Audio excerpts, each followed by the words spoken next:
না, মনে পড়ে যাচ্ছে। আজ কদিন ধরেই খুব মনে পড়ে যাচ্ছে। আমার পূর্বপুরুষদের কথা ভীষণ মনে পড়ছে।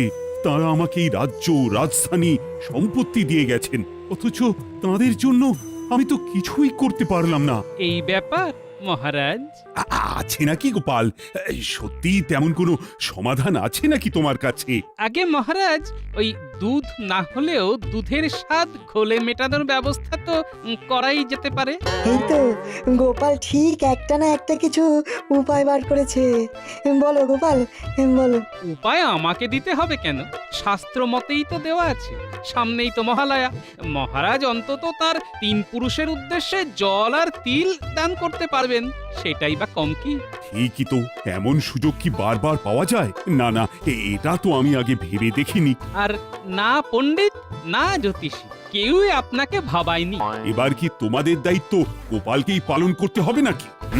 এই না মানে মনে মনে ছিল, তবে বলা হয়নি। শাস্ত্রে এমন বিধান আছে বই কি? না, এবার মনটা বেশ হালকা হালকা লাগছে।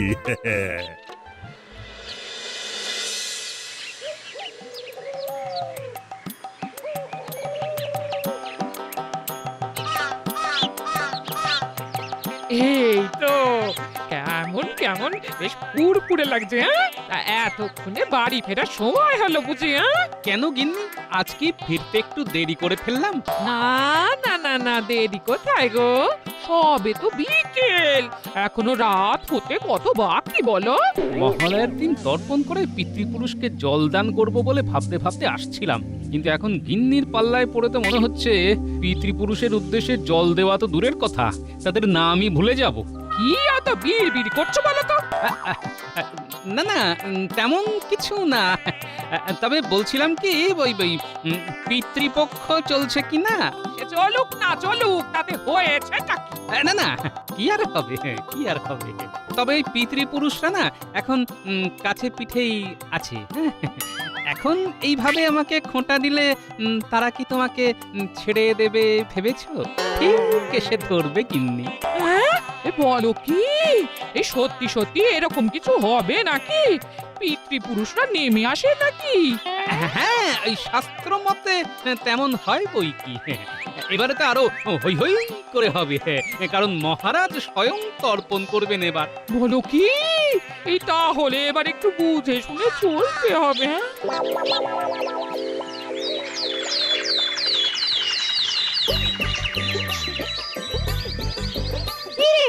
আজ যেন মনে হচ্ছে তোদের পড়াতে তেমন মন নেই। শুধু আজ কেন, আজকাল কয়েকদিন ধরেই তো এরকম হচ্ছে। হ্যাঁ পণ্ডিত মশাই, মনটা না কেমন যেন পুজো পুজো করছে। ওরা বাচ্চা ছেলে মেয়ে, ওরা পুজো নিয়ে হই হুল্লোড় করবে না তো কি তুমি আমি করব? আরে বাস, মন্ত্রী মশাই যে আমাদের হয়ে বলছে রে। এখন ওদের সবাইকে ছুটি দিয়ে দাও দেখি। পিতৃপক্ষ শেষ হতে চললো, এবার মাতৃপক্ষ পড়বে। বাচ্চারা আর কত পড়বে? হ্যাঁ, তাহলে তোরা এখন সব গুটিয়ে নে, মনটাকে স্থির করে তারপর না হয় পড়াশোনা হবে। একদম পণ্ডিত মশাই, এই কথাটা একেবারে আমাদের মনের মতো হয়েছে। এসো পণ্ডিত, এবার একখানা ফর্দ বানাও দেখি। কিসের ফর্দ মন্ত্রী মশাই? কেন, ওই যে মহারাজ তর্পণ করবেন, তাতে কি কি সামগ্রী লাগবে তার একটা ফর্দ বানাতে হবে না? এমন কিছু তো লাগে না মন্ত্রী মশাই। ওই কালো তিল, হর্তুকি, আর যেন কি। আরে রাখো তোমার তিল আর হর্তুকি, মহারাজ তর্পণ করবেন বলে কথা। কিন্তু এই ক্ষেত্রে আর যে কি কি লাগবে, মানে কি দিলে আপনার ঠিক মনের মতন হবে, মানে। থাক, আর মানে মানে করতে হবে না, বুঝতে পারছি। এবার তাহলে বাধ্য হয়েই ফর্দ তৈরিতে আমাকেই হাত লাগাতে হবে।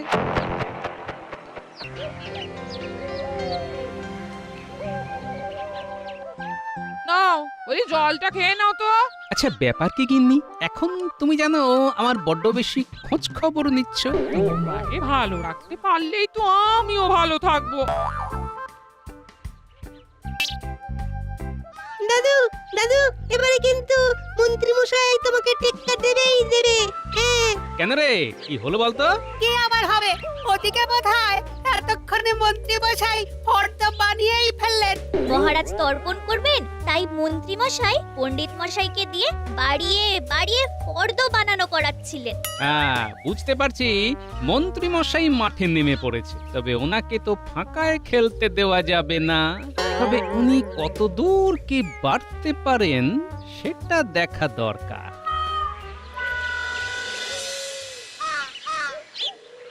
কিছুক্ষণ ধরেই দেখছি আপনি যেন কেমন চনমন চনমন করছেন মহারাজ।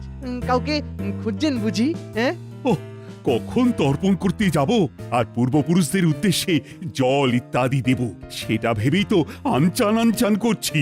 ব্যস্ত হবেন না মহারাজ, যেদিকে যা গোছানোর সেটা তো আমি গুছিয়েই রাখছি। তবে মহারাজ, মানে কাজের কাজ করার জন্য যে কিছু মোহর চাই। মোহর? মোহর দিয়ে কি হবে? তবে কি মন্ত্রী মশাই বেগার খাটবে ভেবেছেন মহারাজ? একটু এদিক ওদিক করে মন্ত্রী মশাই ঠিক নিজের মতো একটু ব্যবস্থা করে নেবেন। ব্যবস্থা তো করতেই হবে। উনি মুক্ত, হিরে, জহরত সব কিনতে হবে। সেসব কি আর এমনি আসবে? মনির মুক্ত, হিরে জহরত তর্পণ করতে এত কিছু? রাজপণ্ডিত চুপ করে আছো কেন? এই ব্যাপারে আমার আর কি বলার আছে? মন্ত্রী মশাই যেমন যা ভালো বুঝছেন তেমন করছেন। তাহলে মন্ত্রী মশাই বলুন, মহারাজের পিতৃপুরুষেরা কি জল ছেড়ে ওইসব গ্রহণ করবেন? পিতৃপুরুষকে যদি মহারাজ জলই দেন, তবে সেটাও সাজিয়ে দেখার মতো করে দিতে হবে। আর সেই সব দান তারা গ্রহণও করবেন, সেটা আমি নিশ্চিতভাবে বলতে পারি। হ্যাঁ, তবে আর কি, মন্ত্রীমশাই যখন বলছেন তখন দেখি কি হয়। হ্যাঁ, ভালো হলেই তো ভালো। আমিও তো তাই চাই, যাতে ভালোই ভালোই সব মিটে যায়। কিন্তু মন্ত্রী মশাই এত জোর দিয়ে কথাটা বলছেন কি করে? তবে কি আগে থেকেই কিছু ব্যবস্থা করে রেখেছেন? না না, ওর কাজকর্মের উপর নজর রাখতে হবে।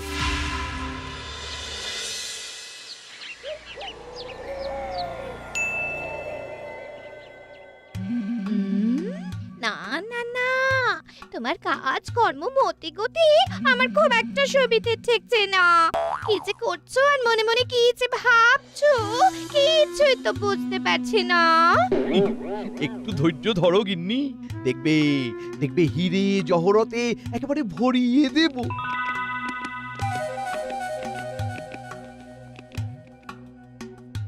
বলছিলাম কি মন্ত্রীমশাই, যা দেওয়ার সব গিন্নিমাকেই দেবেন, নাকি আমাদের ভাগ্যেও ওই গুঁড়ো গাড়া কিছু পড়বে? তোদের ভাগেও পড়বে, আর তাতে তোদের হাতও ভরবে। এই তো মন্ত্রী মশাই ঘাড় পেতেছেন। শোন শোন, কি করতে হবে সব বলে দিচ্ছি, আর বাকিটা না হয় হাতে কলমে শিখিয়ে দেব।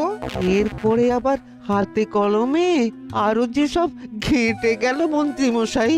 কথা না বাড়িয়ে আমার পিছন পিছন গঙ্গার ঘাটে চল। কেন মন্ত্রীমশাই, আমাদের কি এবার গঙ্গার ঘাট ধুয়ে মুছে সাফ করতে হবে? সে তো হবেই, আজ বাদে কাল তর্পণ, আর মহারাজ স্বয়ং তর্পণ করবেন, তাই ব্যবস্থা তো ভালো রকমই করতে হবে। তবে তার ফাঁকে ফাঁকে তোদের কাজটাও একটু রপ্ত হয়ে যাবে। আয় আয়, পিছু পিছু আয় দেখি। না না, দাঁড়া দাঁড়া দাঁড়া, তার আগে কটা জিনিস ঝটপট ঝোলায় ভরে ফেলি।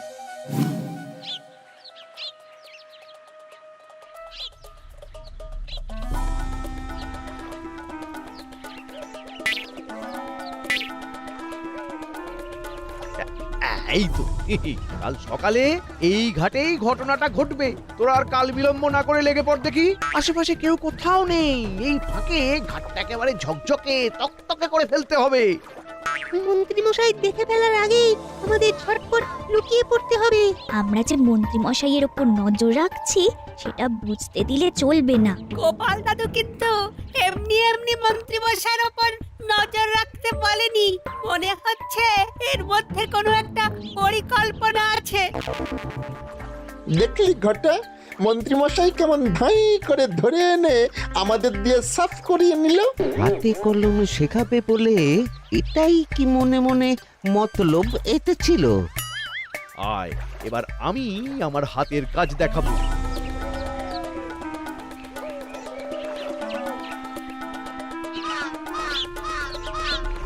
আর তোরা তালে তাল মেলাবি। আমি তৈরি, তোরাও তৈরি হয়ে যা। ঘটা ঘটা জলের তলায়। তাহলে এবারে আমি ফেলবো আর ওরা ধরবে। এভাবেই কাল সকালে খেলা জমে যাবে। চল চল, এখানে সময় নষ্ট না করে যেমন যা দেখলাম গোপাল দাদুকে ব্যাপারটা জানাই কে। ঠিক বলেছিস, তারপরে দেখি দাদু কি করে।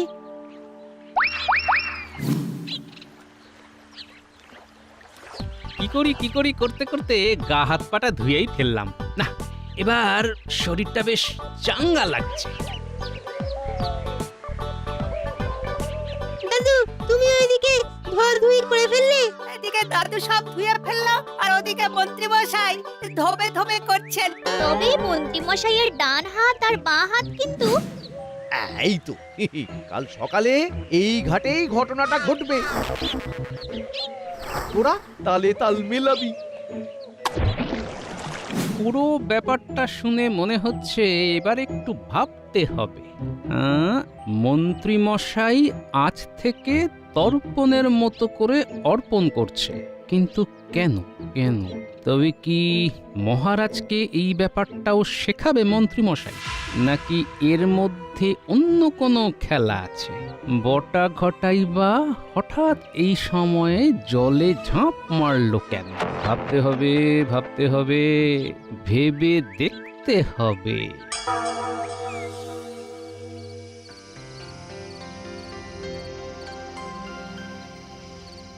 ভেবে ভেবে সব গুছিয়ে রাখছি, ভুল হতে দিলে চলবে না। হ্যাঁ, নিজের মনে কি বিড়বিড় করছো গিন্নি?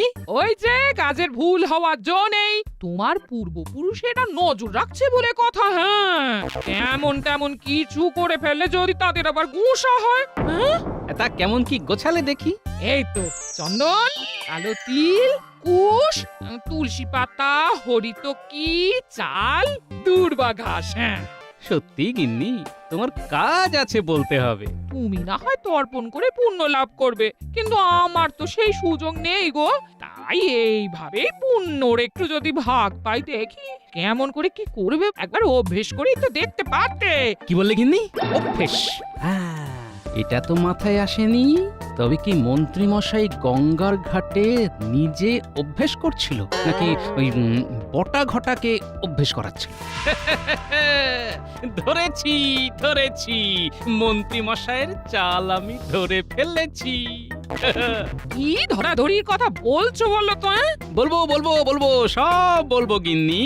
তবে তার আগে মহারাজের তো পুরো বিষয়টা বোঝা দরকার। কিন্তু মন্ত্রী মশাই যেভাবে মহারাজের মাথাটা ঘুরিয়ে দিয়েছে, তাতে একমাত্র মহারাজের পিতৃপুরুষরাই তাকে সঠিক দিশা দেখাতে পারবেন।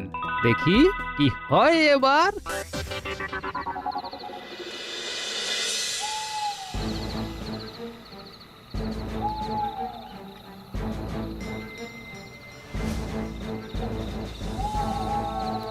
কৃষ্ণচন্দ্র, ওঠ বাবা কৃষ্ণচন্দ্র, ঘুমিয়েই কি বাকি জীবনটা কাটিয়ে দিবি?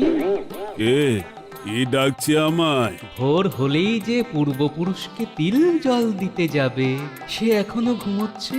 এটা কি ঠিক হচ্ছে বাবা কৃষ্ণচন্দ্র? কে আপনি? আমি আপনার পরিচয় জানতে চাই।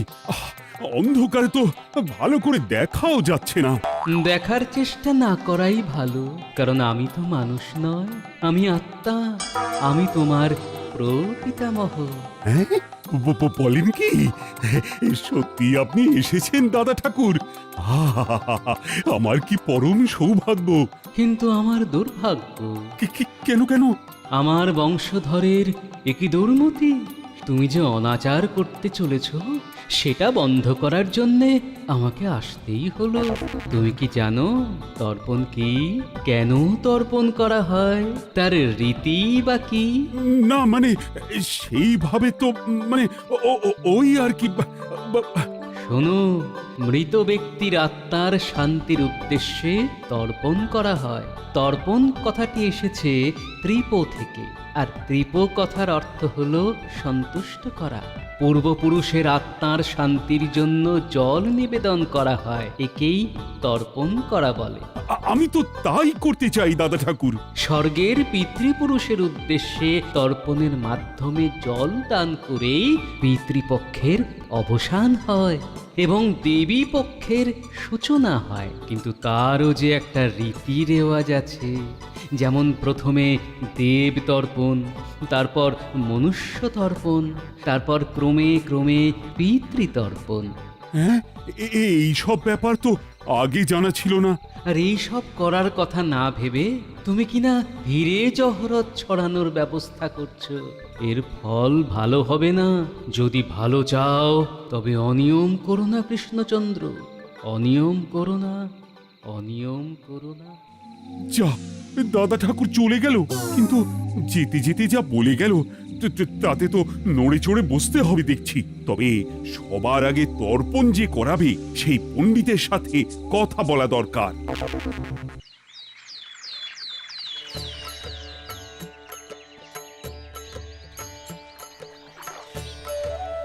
এই তো মহারাজ এসে গেছেন, আর সঙ্গে সঙ্গে বাকিরাও এসেছেন। আহ, এদিকে সব গুছিয়ে রাখা আছে তো? শুধু কি গুছিয়ে, সব একেবারে সাজিয়ে রেখেছি মহারাজ। তবে এদিকের ব্যাপারটা ছেড়ে ওদিকের ব্যাপারটা খোলসা করুন তো মহারাজ। আপনি ঠিক কি খুলতে বলছেন মন্ত্রী মশাই? হ্যাঁ হ্যাঁ, কি বলতে চাইছো বলো তো মন্ত্রী, একটু বুঝিয়ে বলো তো। না মানে যেমন যেমন বলেছিলাম তেমন তেমন সব ব্যবস্থা করে এনেছেন তো মহারাজ? যেমন যা লাগবে সবই তো এনেছি। সব মানে মহারাজ নিজের মতো করে। আচ্ছা, মহারাজ কেমন ভাবে কি করেছেন সেটার মন্ত্রী মশাইকে বলার কি আছে? কিন্তু মন্ত্রী মশাই যেমন যা বলেছিলেন সে তো বলবেনই। কি মুশকিল, কেউই তো দেখছি আমাকে বলার সুযোগ দিচ্ছেন না। হ্যাঁ হ্যাঁ, বলবে বই কি, কিন্তু এখন কথা না বাড়িয়ে তর্পণের কাজ শুরু করো পণ্ডিত। শুনুন শুনুন শুনুন, এবার মহারাজ তর্পণ করতে চলেছেন। কি তুমি কি এবার ঢাক ঢোল পিটিয়ে ঘোষণা করবে নাকি? এরকম ঘোষণার অর্থ কি? আগে মহারাজ, আমি তো আপনার পিতৃপুরুষদেরই সজাগ করে দিচ্ছি। মন্ত্রী মশাইয়ের ঘোষণায় কাজ হয়েছে বলতে হবে। কেউ না কেউ সজাগ হয়েছে মনে হচ্ছে।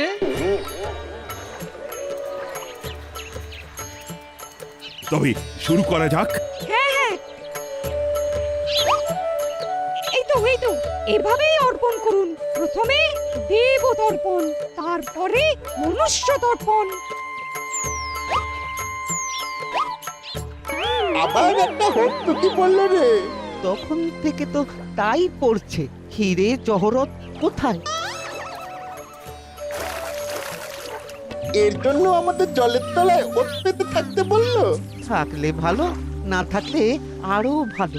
চল চল, খুব হয়েছে, চল। যাক, তর্পণ পর্ব শেষ হলো। এবার একটু বিশ্রাম নিই বরং। এটা কি হলো মন্ত্রী মশাই? এই মরেছে, দুটো যে জল থেকে উঠে হুটোপাটি করতে শুরু করছে। আমাদের শিখিয়ে পড়িয়ে রেখে শেষে কিনা হরিত কি ধরালেন হাতে?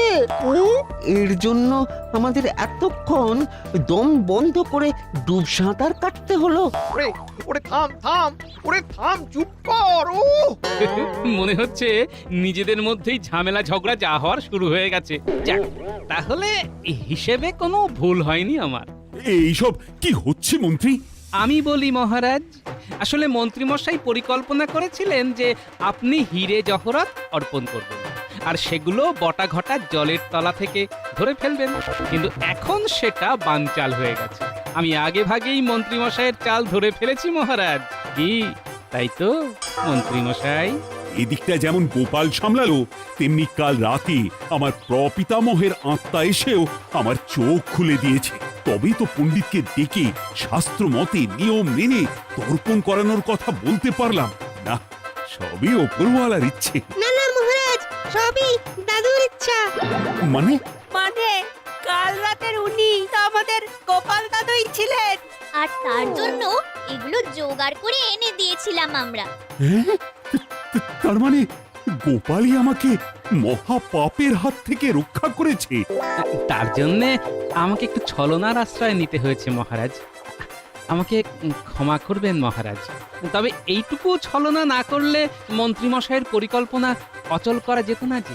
না না গোপাল, তুমি যা করেছো ঠিক করেছো, তবে তোমাকে পুরস্কার দেওয়ার আগে এদেরকেও বেশ গুছিয়ে দেওয়া দরকার।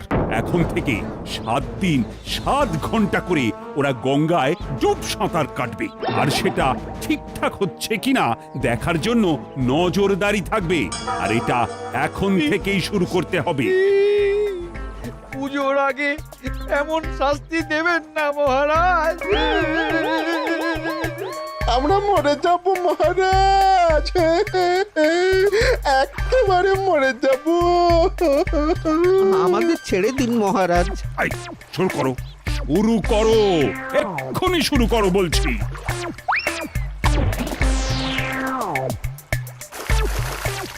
মন্ত্রীমশাইয়ের পরিকল্পনা শুধু নয়, এবারে যে মন্ত্রীমশাই নিজেই সব শুদ্ধ জলে গেলেন, যাক, মহালয়ার দিনে এটাই বা মন্দ কি?